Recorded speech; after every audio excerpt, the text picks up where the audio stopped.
The scalding liquid hit Evelyn's chest like a physical blow, the dark, bitter coffee instantly blooming like a perverse flower across the pale silk of her blouse. She gasped a sharp intake of breath against the searing heat, the shock of it, a cold wave that momentarily stole her senses. Above her, Chloe, her own younger sister, slowly lowered the offending, now empty coffee cup. Chloe's expression wasn't one of accident or apology. It was a chilling, meticulously crafted mask of triumph and thinly veiled contempt. "Oh, Evelyn, darling." Chloe purred her voice, a silken caress, acid over the raw wound of the attack, loud enough for the stunned onlookers in the corporate dining room to hear. "So terribly clumsy of me. Still your favorite dark roast, isn't it?" A collective horrified gasp rippled through the room. The air crackled with unspoken questions. What venomous secret? What unspeakable betrayal could possibly fuel such a vicious public assault between sisters? And how could any woman, scalded and humiliated, before her peers ever recover from a moment so designed to shatter her? If you've ever felt the sting of betrayal when you least expected it, share your thoughts on how one finds strength in the comments below, and be sure to subscribe to witness Evelyn's journey through the fire. In the hushed, high-gloss corridors of Monroe Analytics, where ambition echoed louder than genuine achievement, Evelyn Monroe was the company's most potent, yet least visible asset. Her mind, a finely tuned instrument, routinely untangled the complex algorithms and market predictions that kept the Monroe family enterprise not just afloat, but leagues ahead of its competitors. She moved through the opulent office like a whisper, her presence marked by the flawless execution of projects rather than any self-proclaimed fanfare. The name Monroe was emblazoned on the building, a legacy built by her late father, but within its walls, Evelyn often felt like a ghostwriter for her own life story. The Seattle morning was a symphony of muted grays outside her office window, a reflection, perhaps, of the carefully controlled composure Evelyn maintained. She'd just finalized the quarterly growth projections, a labyrinthine task that had stumped the entire strategy department for weeks. Her fingers, long and slender, danced across the keyboard, coaxing data into elegant, undeniable conclusions. There was a quiet satisfaction in the precision of her work, a solace she found in the unwavering logic of numbers, so unlike the shifting, often treacherous currents of human interaction within these very walls. Eleanor Monroe, her mother, and the company's steely matriarch, presided over Monroe Analytics with an air of regal detachment. She valued results, and Evelyn delivered them consistently. Yet the warmth of maternal pride rarely if ever reached Evelyn directly. It seemed to refract, to bend, always finding its focus elsewhere. That focus, more often than not, was Chloe. Chloe Monroe. Evelyn's younger sister breezed into the strategy meeting like a burst of vibrant, disruptive color. She was all dazzling smiles, effortless charm, and a confidence that seemed to expand to fill any room she entered. Today, she wore a suit, the color of a summer sky, a stark contrast to Evelyn's understated charcoal gray. Chloe had a knack for absorbing the spotlight, for making every idea, every conversation revolve around her, and lately that orbit had begun to feel dangerously close to Evelyn's own carefully guarded contributions. "Good morning, everyone," Chloe chirped, her voice carrying easily across the polished mahogany table. Her eyes, bright and quick, scanned the room, lingering for a moment on the presentation Evelyn had emailed to the team late last night, the very projections she had just completed. The meeting, led by Thomas, a vice president Tin, who favored bold pronouncements over detailed analysis, quickly turned to the pressing issue of third-quarter strategy. The numbers from the initial forecast were challenging, Thomas conceded, adjusting his tie. "We need a fresh take, something disruptive." Chloe leaned forward, a thoughtful expression gracing her features. "Well, Thomas," she began, her tone earnest. "I was looking at the raw data streams last night, and it struck me, if we considered the multivariate regression analysis on consumer sentiment, particularly in the new regional markets." She paused, glancing at a printout of Evelyn's summary page as if it were her own notes. "There's a clear, untapped potential if we pivot our Q3 marketing spend towards the dynamic impulse buy sector, specifically correlated with localized event triggers." Evelyn felt a familiar tightening in her chest. The phrasing was almost identical to a key section of her report. Chloe continued explaining the complex methodology with a surprising, if slightly flawed, enthusiasm. It was Evelyn mused with a flicker of internal wry humor, as if Chloe believed that by merely uttering the sophisticated terms with enough conviction, she could retroactively become their author. Chloe explained multivariate regression analysis with such enthusiasm, Evelyn thought a ghost of a smile playing on her lips that no one else would see. She almost convinced herself she understood it. Brilliant, Chloe, Thomas exclaimed, beaming. "That's exactly the kind of innovative thinking we need. A fresh perspective." Several other executives murmured their agreement, impressed by Chloe's apparent grasp of the complex data. No one looked at Evelyn. No one remembered, or perhaps chose to remember, who had actually architected that fresh perspective. It was a familiar erasure, a pattern woven into the fabric of her professional life, and if she were honest, her family life too. This was why she preferred the silence of her office, the straightforward honesty of code and spreadsheets. They at least never claimed her work as their own. She made a small, almost imperceptible note on her pad. Another instance. Another quiet observation filed away. This caution, this reluctance to immediately confront, wasn't born of weakness, but of a long history of navigating the intricate, often bruising dynamics of being a Monroe. There were old wounds carefully bandaged that a direct confrontation with Chloe, especially under Eleanor's watchful eye, might tear open. And so she observed. She documented. She waited. Across the table, Arthur Davies, the company's head of legal, a man of few words and an even more inscrutable expression, met Evelyn's gaze for a fleeting second. His eyes, sharp and intelligent, seemed to register the subtle theft, the silent injustice. He offered no outward sign, no nod or frown, but in that brief, shared glance, Evelyn sensed an awareness. It was a small thing, almost nothing yet. It pricked through her resignation, like a solitary star in a vast, indifferent sky.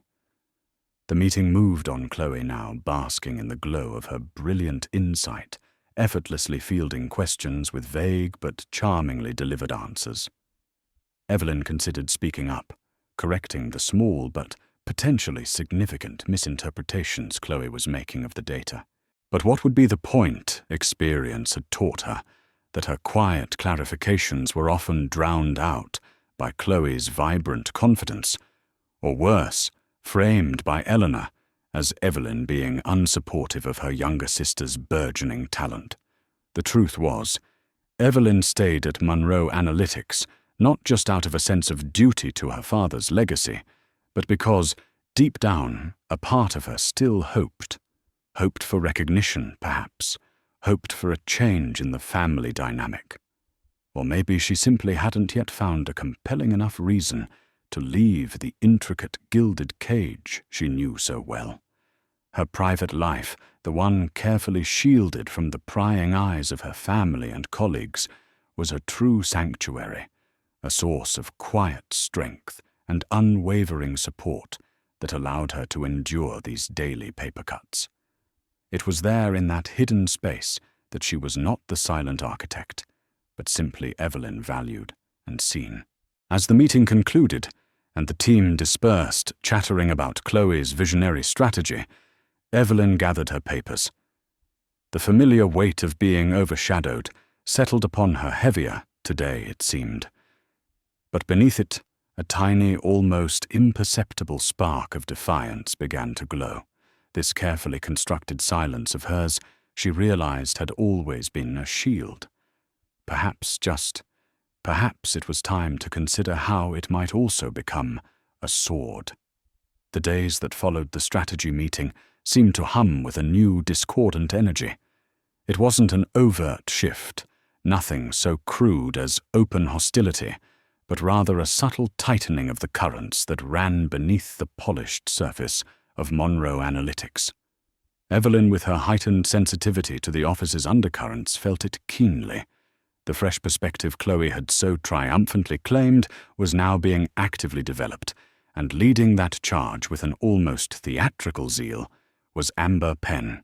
Amber was a recent addition to the marketing department, her ambition practically radiating from her impeccably tailored blazers. She had quickly identified Chloe as the rising star to hitch her wagon to, and her sycophancy was as transparent as it was effective. Evelyn first noticed their collaboration when she saw Amber huddled with Chloe over a new client pitch, a pitch that prominently featured a data visualization model Evelyn had painstakingly developed for an entirely different, now-shelved internal project. The vibrant, intricate web of connections on Amber's screen was unmistakably Evelyn's intellectual property, merely reskinned with new branding. Evelyn approached their shared workspace, her footsteps quiet on the plush carpet. "That's an interesting model, Amber," she commented, her voice even betraying none of the cold dread coiling in her stomach. "It looks remarkably similar to the one I designed for the Q2 internal review." Amber jumped slightly, her smile faltering for a nanosecond before it was firmly back in place. "Oh, Evelyn, yes, Chloe mentioned you'd done some foundational work in this area. She's just brilliant at seeing how to, elevate those initial concepts for broader application." Amber gestured vaguely, her eyes darting towards Chloe, who leaned back in her chair, a picture of serene authority. Indeed, Chloe interjected smoothly, her smile not quite reaching her eyes. "Evelyn has a wonderful knack for the groundwork, but taking it to market, making it truly sing for the client, that requires a different kind of vision. Wouldn't you agree?" She didn't wait for an answer, turning back to Amber with a dismissive wave. "Now about that color palette for the final slide." Evelyn stood there for a moment, the casual appropriation of her labor hanging in the air like a toxic perfume. It was a masterclass in gaslighting, delivered with the effortless grace of seasoned performers. She simply nodded a polite, meaningless gesture and retreated. There was no point in arguing. Their narrative was already set. Back in the sanctuary of her own office, she opened a new file on her encrypted drive, labeling it meticulously Project Nightingale, Client Pitch, Amber Penn, Chloe Monroe, Data Model Appropriation, Date, Time, Details. Her digital archive was growing. The whispers started a few days later. Not directed at her, of course. They never were. They slithered through the interoffice, messenger echoed in the sudden silences. When she entered the break room, clung to the forced brightness of colleagues' smiles. It was Joanna from accounting, a quiet woman with kind eyes, who often shared a knowing, sympathetic glance with Evelyn, who finally brought the whispers into the light. During a lull in the afternoon, Joanna approached Evelyn's desk, her expression troubled. "Evelyn," she began, hesitantly lowering her voice, I don't know if I should show you this, but I think you deserve to know. It's been circulating among some of the junior staff." She held out her phone screen, angled discreetly. There it was, a forwarded email chain. The subject line, a snide office royalty. Below, a candid photo of Evelyn taken dived at some company event, her expression thoughtful, perhaps a little weary. Someone had crudely photoshopped a tiny lopsided crown onto her head. The caption beneath read, "All hail the queen bee of spreadsheets. Does she ever actually talk to anyone?" Further down, a reply from an anonymous sender. Though Evelyn had her suspicions, it originated from Amber's clique, more like the queen bee with no hive. Just buzzes around her computer all day. A cold wave washed over Evelyn. It wasn't just about her work anymore. This was personal, designed to isolate, to diminish. Yet as the initial sting subsided, a strange, almost detached clarity settled in.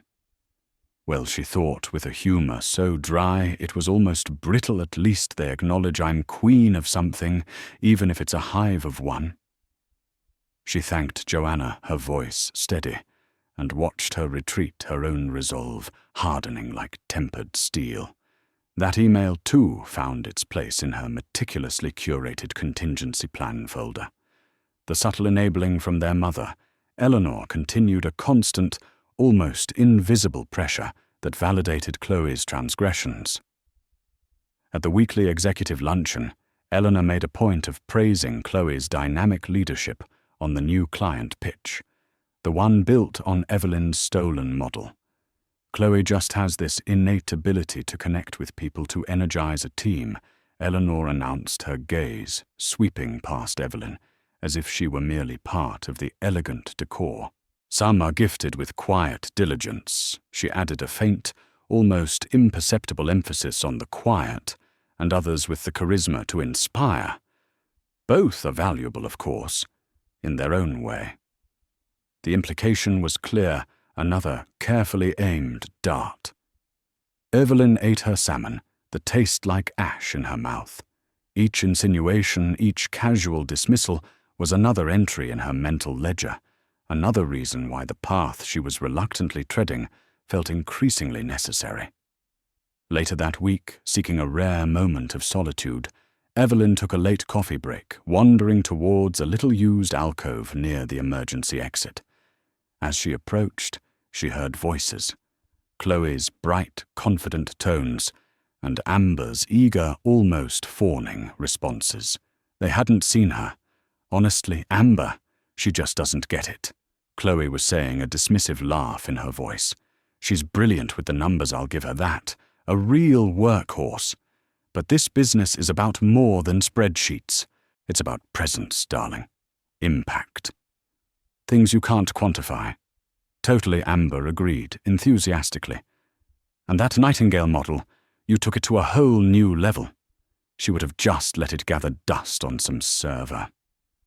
Evelyn froze her hand, still on the doorframe. Workhorse. Gather dust. The casual cruelty of their words, spoken so freely when they thought no one of A-list was listening, struck her with the force of a physical blow. There was no misunderstanding this. It was calculated, deliberate. She backed away silently, her heart a cold, hard knot in her chest. They didn't just want her work.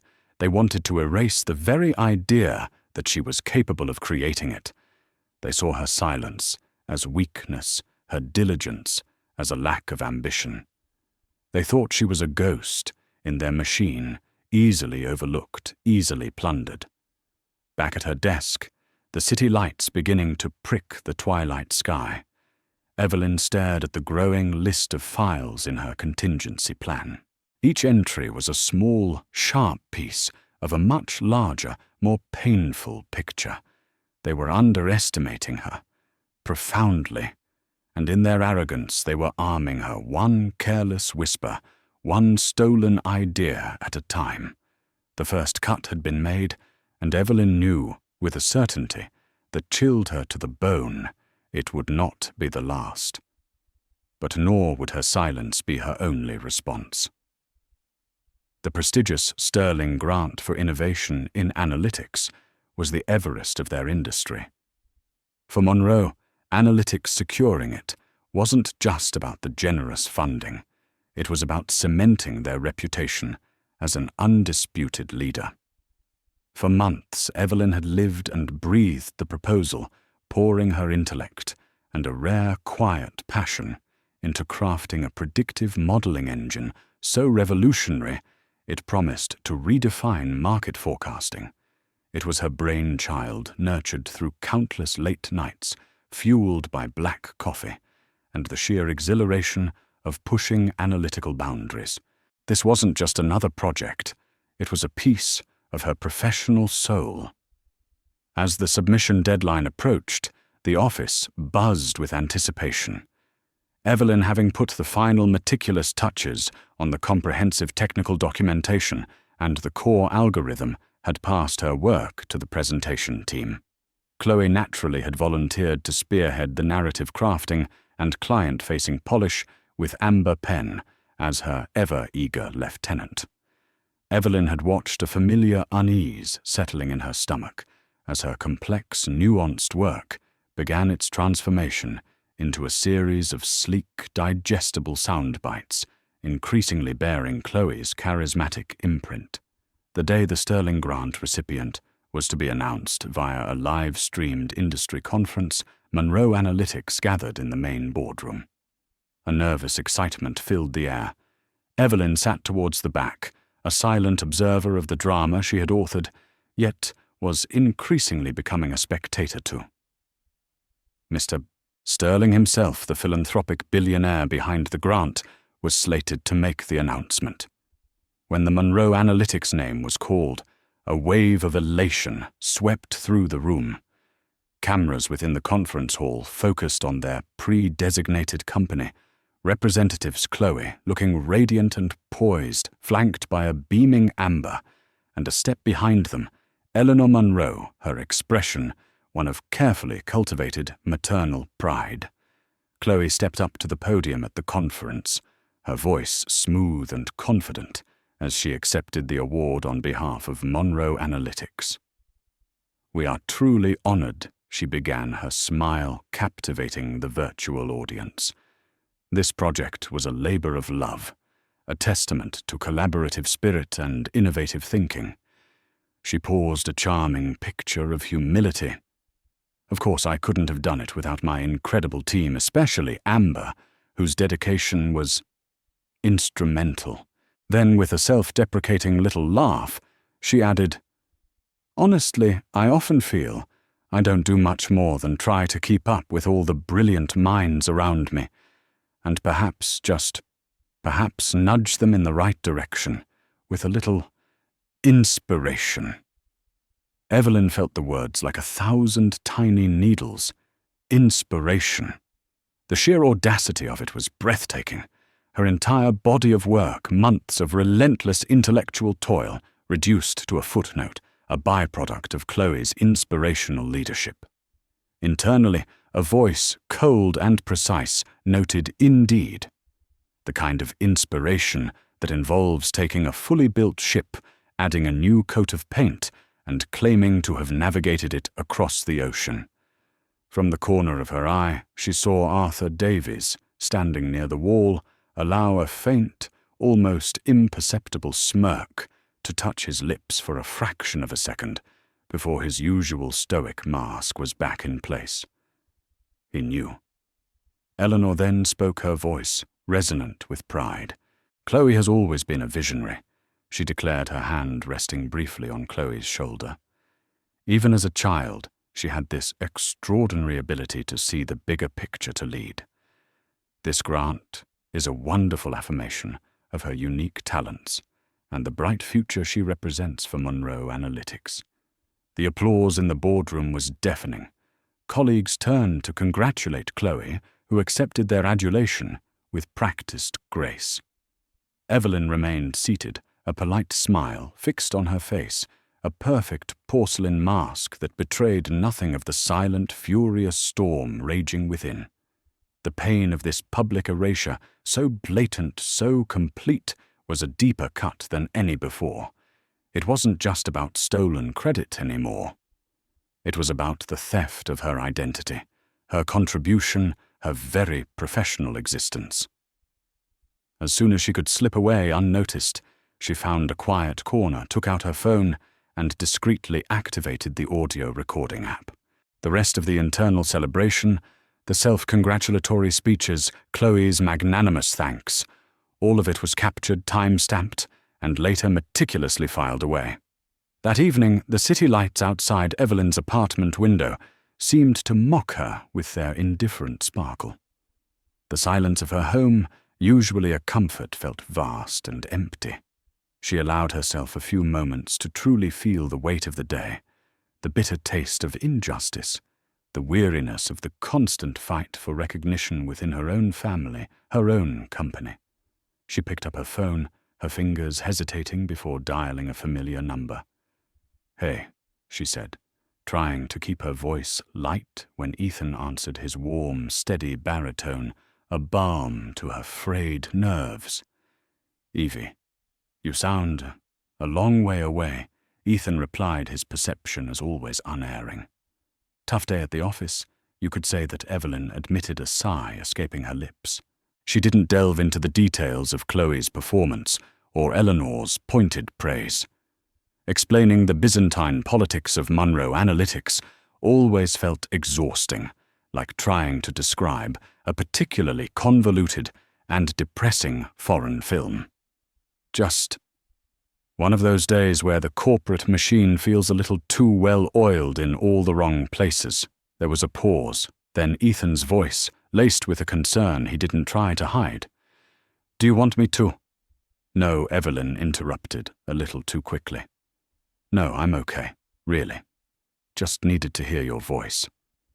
A part of her, the part that ached for him to simply make it all go away, wanted to pour everything out.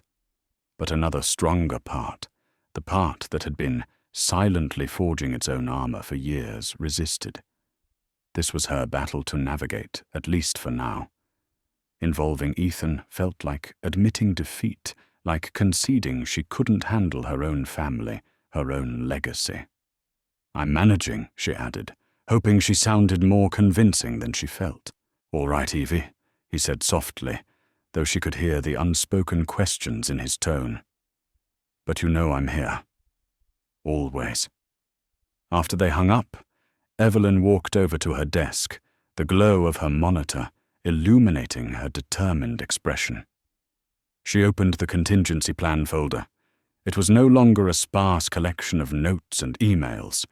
It was a dossier formidable and growing a silent testament to years of quiet observation and meticulously documented slights. The pain from the day's betrayal was still a raw, aching wound, but now it was also fuel. A cold, clear, unyielding resolve began to solidify within her. They had stolen her spotlight, but Evelyn Monroe was far from done. She was merely stepping out of the shadows they had tried to cast her in preparing to write her own ending to their carefully constructed narrative. The corporate dining room at Monroe Analytics had been transformed. Crisp white linens, gleaming silverware, and artful floral arrangements adorned every table, all in anticipation of a crucial luncheon with a consortium of potential investors. Chief among them was the formidable Mr. Sterling, a man whose firm's interest represented a significant opportunity, one that Eleanor Monroe was determined to secure. The air thrummed with a carefully orchestrated blend of amenity and high-stakes pressure. Eleanor and Chloe were in their element, gliding between tables, their laughter light, their charm deployed with strategic precision. Evelyn, as usual, occupied the periphery. She had overseen the technical setup for the presentations and was on hand to answer any intricate data-related queries that might arise, a role that kept her present yet conveniently removed from the spotlight her mother and sister so eagerly sought. She was nursing a glass of water near a discreetly placed coffee station when Chloe, navigating the crowded room with 2 steaming cups of coffee, approached her vicinity. There was a sudden theatrical gasp. Chloe stumbled, her body lurching with an almost practiced clumsiness. One of the cups held precariously tilted, and its scalding contents arced through the air, landing squarely on Evelyn's chest and lap. The dark liquid bloomed instantly across the pale silk of her blouse, the heat a shocking, searing fist against her skin. For a frozen moment, the convivial chatter in the room seemed to falter, a collective intake of breath, "Oh, Evelyn, my dearest Chloe," cried her voice dripping with exaggerated dismay, her eyes wide with a performance of shock that wouldn't have been out of place on a daytime soap opera. "I am so terribly clumsy today. Are you all right? Your beautiful blouse, it must be utterly ruined." She leaned in a conspiratorial whisper that carried just far enough. "Still your favorite dark roast." Right, a wave of heat separate from the coffee washed over Evelyn's face. That last venomous little barb, referencing an old, almost forgotten preference, was Chloe at her most insidious. A perfectly aimed stinger, disguised as concern. The room erupted in a low murmur. A few junior staffers, those firmly in Chloe's orbit, exchanged barely concealed smirks. Others looked down at their plates, their discomfort palpable. Eleanor rushed to Chloe's side, not Evelyn's. "Oh, darling, are you all right?" she fussed, dabbing at an imaginary speck on Chloe's sleeve. "You must be mortified by such an unfortunate slip." The implication, subtle yet sharp, was that Evelyn had somehow been in the wrong place, an obstacle in Chloe's path. Mr. Sterling, seated at the main table, paused with his fork halfway to his mouth. His expression was unreadable, but his eyes, keen and analytical, took in the entire tableau. Chloe's over-the-top distress, Eleanor's misplaced solicitude, Evelyn's stained attire. He didn't speak, but a single, almost imperceptible arch of his eyebrow conveyed a universe of disdain for the unprofessional display. It was the look of a man witnessing a particularly inept piece of theatre. Nearby, a young intern, startled by the commotion, and perhaps Mr. Sterling's icy gaze, fumbled the tray of hors d'oeuvres he was carrying, sending a cascade of miniature quiches and smoked salmon pinwheels skittering across the polished floor. The brief, almost comical clatter of the falling tray created a momentary diversion, a tiny ripple of absurdity in the otherwise charged atmosphere. Arthur Davies, standing near the edge of the room, wore an expression of grim resignation. His gaze flickered from Evelyn's coffee-soaked blouse to Chloe's artfully distressed face, and for a moment his jaw tightened almost imperceptibly. Through the searing pain in her skin and the deeper burn of humiliation, Evelyn felt a glacial calm descend. This was it. The culmination of 1,000 paper cuts, 1,000 stolen moments, 1,000 whispered dismissals. This public, deliberate degradation was a line Chloe had not just crossed, but obliterated. She met Chloe's feigned look of concern, with a gaze so steady, so devoid of the reaction Chloe clearly craved, that her younger sister's smile faltered for a genuine second. There were no tears, no accusations, no breakdown, just a profound, unnerving stillness. "Excuse me," Evelyn said, her voice quiet, but carrying a new steely resonance. She didn't look at Eleanor. She didn't look at the curious, pitying, or amused faces around her. With as much dignity as she could muster, her clothes clinging uncomfortably, the scalding coffee beginning to raise angry red welts on her skin, she turned and walked out of the dining room, her back straight, her head held high. Each step was an act of will, a refusal to crumble under the weight of their contempt. In the cool, impersonal silence of the ladies' restroom, Evelyn leaned against the marble countertop, her breath coming in ragged gasps. The pristine silk of her blouse was a ruin, the dark stain, a map of her sister's malice. She carefully dabbed at her skin with a damp paper towel, wincing as it made contact with the reddening, tender flesh. The physical pain was sharp, but it was nothing compared to the cold fury that was now uncoiling within her, a fury that had been suppressed for far too long. All the years of quiet endurance, of meticulous documentation, of hoping for a change that never came, it all coalesced into a single unshakable point of clarity. This was not just an accident. This was not just sibling rivalry. This was a deliberate attempt to break her, Her hands, surprisingly, were steady as she pulled out her phone. Her reflection in the mirror showed a woman she barely recognized, her face pale, her eyes blazing with a light that was almost feral. The soft, accommodating Evelyn was gone, and in her place was someone forged in the fire of this final unbearable insult. She typed a short, terse message to Ethan, her thumbs moving with a speed and precision that belied the tremor she felt deep inside. No explanations. No pleas. Just 3 stark words. It or it is. Time. She pressed send. Chloe had meant this to be her ultimate humiliation. She had meant to showcase Evelyn as a clumsy, irrelevant footnote in her own ascendant narrative. What Chloe didn't understand, what none of them understood, was that she hadn't just spilled coffee. She had ignited a fuse, and Evelyn Monroe, the silent architect, was finally irrevocably ready to let it burn. Evelyn returned to her desk, a borrowed cardigan from an old emergency kit, draped over her shoulders, concealing the worst of the coffee stains on her ruined blouse. The dull throb from the burn on her skin was a constant, angry reminder of Chloe's calculated cruelty. The open-plan office, usually a hive of activity, now felt like a held breath. Colleagues studiously avoided her gaze or offered fleeting, awkward smiles that spoke more of pity than solidarity.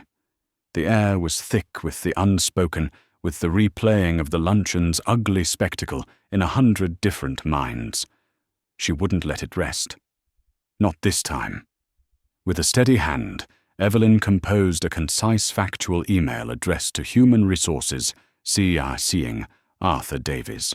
She detailed the incident during the investor luncheon, carefully omitting any overt emotional language, and attached a discreetly taken photo of her coffee-drenched attire, the angry red welt already beginning to form on her skin, clearly visible against the pale fabric. She referenced it as an unprovoked act of workplace aggression, resulting in a minor burn and significant professional humiliation. She pressed send, a small, decisive click in the oppressive silence of her workspace. An hour later, a bland, automated response appeared in her inbox. Thank you for your email. HR will review your submission in due course. Arthur Davies, however, appeared at her cubicle within minutes. His expression was, as always, difficult to read, but his eyes held a flicker of something akin to grim empathy. Evelyn, he said, his voice low, I received your email. This will be looked into formally. However, he paused, choosing his words with care. These internal processes, they can often take considerable time. And the dynamics, as you know, are complex. He didn't need to elaborate. He meant Eleanor. He meant Chloe. He meant the tangled web of family and corporate power that had allowed such incidents to fester. It was a gentle warning, Justice. Through these channels would be slow if it came at all. Evelyn nodded, understanding the subtext. Thank you, Arthur. I appreciate you telling me. She had done what she could through the established routes. Now another clock was ticking. The afternoon wore on, each minute stretching into an eternity. Just as the first wave of employees began to pack up for the day, a different kind of energy rippled through the office. It started at the main entrance. A sudden hush, a turning of heads. 2 men impeccably dressed in dark, conservative suits entered first, their expressions neutral, but their presence exuding an unmistakable air of importance. They scanned the office briefly before stepping aside. Then Ethan walked in. He was not a physically imposing man in the traditional sense, but he moved with a quiet, intrinsic authority that instantly commanded the space. His suit was a masterpiece of understated tailoring, his gaze direct and unwavering. There was no outward display of anger, no theatricality, just an aura of immense controlled power that seemed to suck the very air out of the room. The usual end-of-day chatter died instantly. Keyboards fell silent. All eyes were on him. He didn't raise his voice. "I would like to see Eleanor Monroe, Chloe Monroe, Thomas and Arthur Davies in the main boardroom. Immediately." His tone was polite, almost serene, yet it carried the weight of an irrefutable command. Eleanor and Chloe, summoned from Eleanor's expansive corner office, entered the boardroom a few minutes later, their expressions a mixture of surprise and carefully concealed irritation at this unscheduled high-handed summons. Chloe, ever the performer, managed a bright, slightly puzzled smile. "Ethan, what a surprise. If this is about the Sterling luncheon, it was a tremendous success, though we had a tiny, unfortunate little spill." Ethan, who had taken a seat at the head of the table, a spot usually reserved for Eleanor, cut her off not unkindly, but with a finality that brooked no argument. "This isn't about the luncheon, Chloe, though the spill, as you call it, is certainly indicative of a larger problem." He paused, his gaze sweeping over them, cool and assessing. "For some time now, my holding company, Wexler Holdings, has been strategically acquiring shares in Monroe Analytics. As of this morning, that acquisition is complete. Wexler Holdings now possesses the controlling interest." The color drained from Eleanor's face. Chloe's smile froze, then shattered. "What, that's impossible. This is a family company." "It was?" Ethan corrected his voice, still quiet, but now edged with steel. "It is now a company that values integrity, competence, and professional respect above all else. Qualities that I'm afraid have been sorely lacking under the current leadership." He turned to Chloe. "Chloe Monroe, due to a documented pattern of unethical behavior, including the deliberate misappropriation of company intellectual property and repeated acts of workplace harassment, culminating in today's assault on a fellow employee, your employment with Monroe Analytics is terminated, effective immediately. Security will escort you out." Chloe gasped, her face a mask of outrage and disbelief. "You can't do this." Mother, tell him. Eleanor for once seemed speechless, her regal composure crumbling. Ethan then addressed Eleanor. "Eleanor Monroe, you are hereby placed on indefinite administrative leave, pending a full and thorough investigation into your oversight and complicity in these matters. Your access to company systems and property is revoked as of this moment." Amber Penn, who had been hovering nervously outside the boardroom and was now peeking in, turned white as a sheet and seemed to shrink into the doorway upon hearing Chloe's fate. Ethan's gaze found her. "Ms. Penn, your services will also no longer be required." A terrified young paralegal who had been taking notes for Arthur let out a small involuntary squeak, then clapped her hand over her mouth, her eyes wide with a mixture of fear and awe. She looked as if she might faint. "I just came here to type." Her expression seemed to scream. "This is an outrage," Chloe finally shrieked, her voice cracking. "A personal vendetta. Evelyn put you up to this." "Evelyn," Ethan said, his voice calm, turning his attention to where she stood near the doorway, a silent but potent witness. He had asked her to be present. "Perhaps you have something you'd like to share with the outgoing management." This was her cue. Evelyn stepped forward, her earlier composure now infused with a quiet strength that seemed to fill the room. She connected her personal laptop to the boardroom's main display. One by one, the carefully compiled exhibits from her contingency plan filled the screen. The email calling her the Queen Bee with no hive. Side-by-side comparisons of her original predictive models and Chloe's inspired presentations. Timestamps. Version histories. The audio recording of Chloe's speech at the Sterling Grant announcement, followed by Eleanor's effusive praise. And finally, a series of crystal-clear security stills from the hallway camera near the coffee station, capturing the undeniable deliberation in Chloe's accidental spill, her malicious smirk, just before impact. A stunned, horrified silence enveloped the boardroom as the evidence played out, irrefutable and damning. Chloe sank into her chair, her face ashen. Eleanor stared at the screen, her expression unreadable, her empire visibly crumbling around her. Ethan let the silence hang for a moment before speaking. The evidence, as you can see, is compelling. Monroe Analytics will no longer tolerate such behavior. This is not a personal vendetta, Miss Monroe, he said, his gaze resting on Chloe. This is a long overdue correction. He stood the signal that the meeting was over. Arthur, please facilitate their departure. The rest of you consider this a new beginning for Monroe Analytics.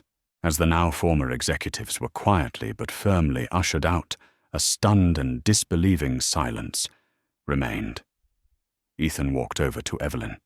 The air still crackled with the aftermath of the storm he had unleashed. A ghost of a smile touched his lips as he looked at her. "Well, my love?" he murmured, his voice a low rumble. Only she could hear. "I suppose our plan for a quiet acquisition and a gradual diplomatic transition went slightly off script today. Wouldn't you say?" The boardroom doors clicked shut, leaving behind a silence so profound it seemed to absorb the lingering shockwaves of Ethan's pronouncements. Outside, in the sprawling open-plan office of Monroe Analytics, a similar hush had fallen, punctuated only by the furtive rustle of papers and the almost inaudible click of keyboards as employees processed the cataclysm that had just unfolded. Then came the whispers, tentative at first, then growing in urgency, a mixture of disbelief, trepidation, and for some, a carefully concealed, almost guilty sense of relief. The Titans had fallen. The old guard was out. What came next was a daunting, exhilarating unknown. Arthur Davies, his face a mask of calm professionalism that Evelyn suspected concealed a deep, complex satisfaction, moved swiftly to manage the immediate operational vacuum. His voice, usually so measured, now carried a new note of quiet authority as he began issuing instructions, reassuring bewildered department heads, and liaising with Ethan's associates, who had already begun the delicate process of transition. Chloe's departure was anything but quiet. Flanked by two impassive security guards, she was a tempest of indignation. Her carefully constructed facade of charming confidence had shattered, revealing an ugly, sputtering rage beneath. "You'll regret this, Evelyn," she shrieked, her voice echoing through the suddenly silent bullpen as she was guided towards the elevators. "He'll see you're nothing without me, without my vision. This is all a lie, a setup." Chloe offered explanations for her behavior, for the mountain of evidence against her that would have made a seasoned fantasy novelist blush at their sheer imaginative audacity. She accused everyone from Evelyn to a vaguely defined corporate espionage ring of conspiring against her.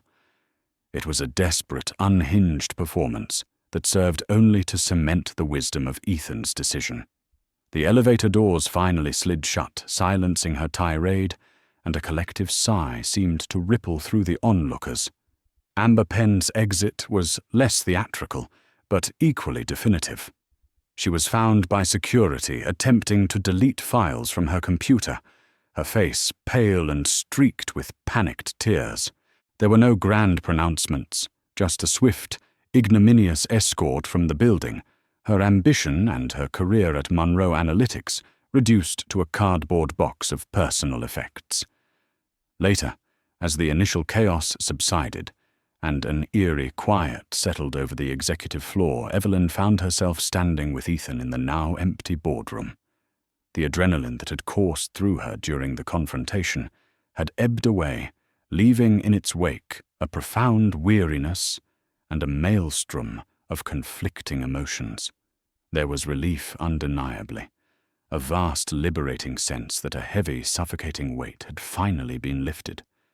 But tangled with it was the sharp, persistent ache of familial betrayal, a grieving for the sister she once thought she knew, for the mother whose approval she had craved for so long, for the company her father had built with such hope now so publicly fractured.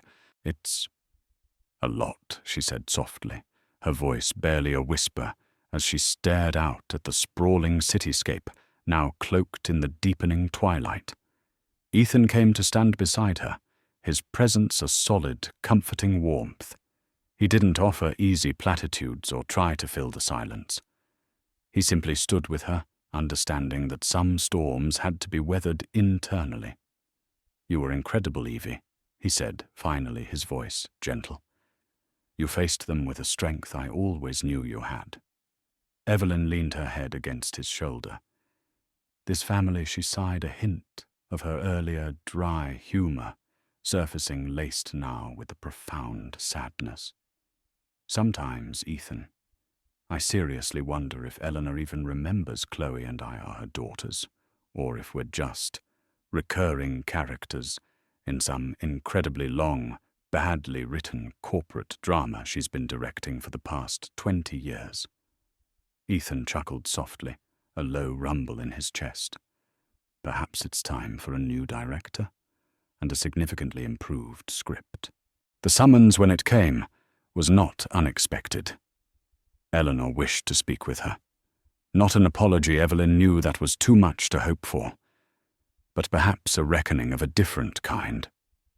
They met in Eleanor's office, now stripped of much of its personal authority, with Arthur Davies present as a neutral observer, and Ethan standing discreetly near the door. Eleanor was composed, her regal bearing reasserted, though her eyes held a brittle, unfamiliar hardness. There was no sign of remorse, no acknowledgement of the years of enabling her younger daughter's transgressions. Instead, there was a cold, clipped anger. "You've destroyed this family, Evelyn," she stated, her voice devoid of emotion. "You and your husband, you've aired our private affairs, humiliated us all for what some petty revenge, because you felt overshadowed." Evelyn met her mother's gaze, no longer the timid, accommodating daughter. The pain was still there, a dull ache around her heart, but it was now overlaid with a new, unyielding strength. "This was never about revenge, Mother," she said, her voice calm but firm. "This was about truth. It was about the constant, systematic erasure of my work, my contributions. It was about Chloe's deliberate cruelty, and your refusal, time and time again, to see it or to care. You didn't just allow her to overshadow me. You handed her the spotlight and dimmed my lights yourself." Eleanor's lips thinned. "Chloe always had spirit. You were always too sensitive." "Was I sensitive?" Mother Evelyn countered, her voice still quiet, but carrying an undeniable weight. "Or was I simply reacting to years of being treated as less than? There's a difference. I didn't destroy this family. The lies did. The deceit did. The choices you both made did." She paused, then delivered the final necessary boundary. "I will always be your daughter, but I will no longer be your scapegoat or Chloe's stepping stone." There was a long, charged silence. Eleanor finally looked away, her gaze fixing on some distant point beyond the window, her expression unreadable. Perhaps a flicker of something, regret, realization, or merely the chilling understanding of her own diminished power, crossed her features. But it was gone before Evelyn could be sure. As Evelyn and Ethan finally walked out of the Monroe Analytics building, late that evening, the city air felt cool and cleansing against her skin. The weight of years seemed to have lifted, replaced by a profound exhaustion. Yet beneath it, a fragile but persistent sense of purpose was taking root. The path ahead would be difficult, she knew. Rebuilding a company, healing from such deep betrayals. These were not tasks for the faint of heart. But as she looked up at the towering edifice that still bore her family name, she no longer felt like an invisible architect within its walls. The old story was over. It was time, she realized with a slow, dawning certainty, to write a new one. And this time she would be holding the pen. The weeks following Ethan's intervention unfurled into a period of intense yet purposeful activity at Monroe Analytics. The initial shockwaves had subsided, replaced by a cautious, watchful energy. Under the new stewardship of Wexler Holdings, and with Evelyn now at the helm of a newly restructured innovation and strategy division, a role many whispered was a prelude to her taking the CEO position eventually. The very air in the building seemed to shift. The cloying scent of fear and favoritism began to dissipate, making way for something cleaner, more transparent. Evelyn, no longer a shadow in the corridors, moved with a quiet confidence that was both inspiring and, to some who had underestimated her, slightly intimidating. She was decisive, her vision for the company's future, clear and anchored in the ethical principles so blatantly disregarded by the previous regime. Ethan remained a steadfast source of support, a strategic sounding board, a provider of resources, but he was meticulous in ensuring this was Evelyn's stage, her leadership to define. Arthur Davies, his loyalty now unequivocally aligned with the new order, became her indispensable partner in navigating the legal and structural reforms. One of their first tasks was to draft a new company-wide code of ethical collaboration. During a planning session, Arthur, with his characteristic gravity, outlined a comprehensive section on workplace conduct and intellectual property rights. Evelyn listened intently then, with a small, almost mischievous smile playing on her lips, added, "And Arthur, let's ensure we have a clear, unequivocal Clause 1. Thou shalt not pour hot coffee on thy colleagues. All other regulations will naturally follow." A rare chuckle escaped Arthur, and even the usually stern-faced Wexler Holdings representative in the room cracked a smile. It was a small moment, but it signaled a new lightness, a permission to acknowledge the absurdity of the past, even as they diligently worked to build a better future. She initiated town hall meetings, not as performative showcases, but as genuine forums for open dialogue. She listened to the concerns of employees who had long felt unheard, promoting individuals like Joanna from accounting to roles where their quiet competence could finally shine. The Nightingale predictive model, her stolen brainchild, was officially credited to her and became a cornerstone of the company's revitalized portfolio. And in a move that spoke volumes of her commitment to fostering genuine talent, Evelyn spearheaded the Monroe Legacy Scholarship, a program funded by a portion of the company's renewed profits, designed to support bright, underrepresented students in the field of data science, a quiet tribute to the father whose legacy she was now truly honoring. One afternoon, Arthur informed Evelyn that Amber Penn had requested a meeting. Evelyn agreed, curious rather than apprehensive.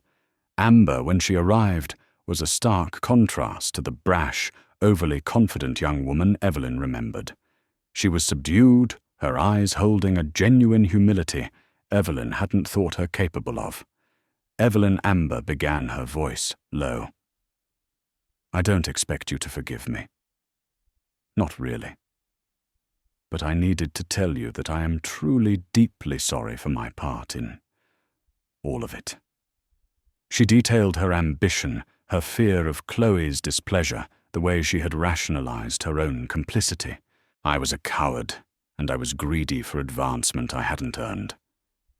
There's no excuse. Evelyn listened patiently, her expression unreadable.